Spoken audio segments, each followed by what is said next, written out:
இப்போ உதாரணத்துக்கு நம்மளுடைய நாட்டில் பார்ப்போமே, அதிகமாக மக்கள் இன்றும் எவ்வளோ விஞ்ஞானம் வளர்ந்த பிறகும் ஒரு காக்கா, ஒரு கருப்பு பூனை, ஒரு கருப்பு நாய், சின்ன சின்ன விஷயங்கள் இதெல்லாம் என்னுடைய காரியங்களுக்கு நடுவில் வந்துருச்சு அப்படின்னு சொன்னால் எனக்கு தடையாக இருக்கிறது, அதனால் இதை செய்யக்கூடாது அப்படின்னு பலரும் இன்றைய காலகட்டத்தில் நம்பிக்கொண்டு தான் இருக்கின்றார்கள். அப்படிப்பட்ட மூட நம்பிக்கைகள் இன்றும் இருக்கின்றது. அல்லாஹுடைய தூதர் வாழக்கூடிய காலத்திலும் இது இருந்தது. ஆனால் சஹாபாக்கள் அல்லாஹ்வின் தூதர் இதை உபதேசமாக சொன்னார்கள், இப்படியெல்லாம் இல்லை. லா அதுவ வலா துயர வலா ஹாம, கடைசியாக சொன்னார்கள் வலா சஃபர, சஃபர மாதம் துரதிருஷ்டமான மாதம் கிடையாது. அப்போ சஃபருடைய மாதத்தில் துரதிருஷ்டமாக ஆக்குவது இஸ்லாத்தில் அதுக்கு அனுமதி கிடையாது. ஏன் சஃபர் மாதம்? வேறு மாதத்தில் அந்த மக்கள் அந்த விஷயத்தை செய்ய மாட்டார்கள். ஆனால் சஃபருடைய மாதத்தில் செய்தால் அவர்களுக்கு ஏதாவது ஒரு தீங்கு வரும், அவர்களுக்கு ஏதாவது கஷ்டங்கள் வரும்.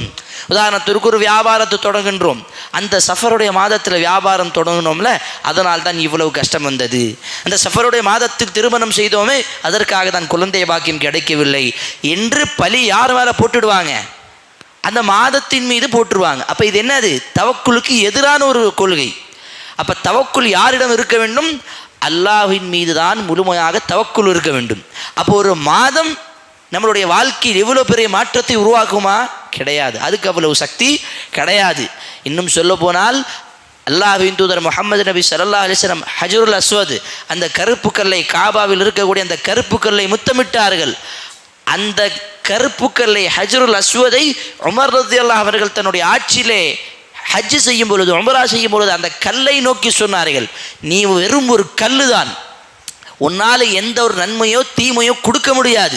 ரசூலுல்லாஹ் அவர்கள் உன்னை இப்படி செய்ததாக ரசூலுல்லாஹ் இப்படி செய்ததாக பார்த்தேன், அதனால் தான் நானும் இப்படி செய்கிறேன் என்று உமர் ரலியல்லாஹு அன்ஹு அவர்கள் தெளிவாக சொல்லுகிறார்கள். அப்போ ஒரு பொருளுக்கு, ஒரு பெயருக்கு, ஒரு மாதத்துக்கு இந்த மாதிரி எந்த விதமான ஒரு மாற்றக்கூடிய சக்தி கிடையாது. அப்போ இந்த விஷயத்தை நாங்கள் விளங்கி கொள்ள வேண்டும்.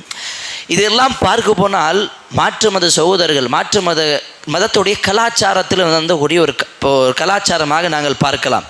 இப்போ உதாரணத்திற்கு பார்ப்போமே, இன்றும் இந்த யூதர்கள் சொல்லக்கூடிய நம்மளுடைய நாட்டில் வசிக்கக்கூடிய இந்துக்களாக இருக்கட்டும், இவர்களுடைய 12 மாதங்களில் ஒரு மாதத்தில் திருமணம் செய்யக்கூடாது, இந்த வியாபாரங்கள் செய்யக்கூடாது என்று ஆடி மாதம் என்று வைத்திருக்கிறார்கள் அல்லவா?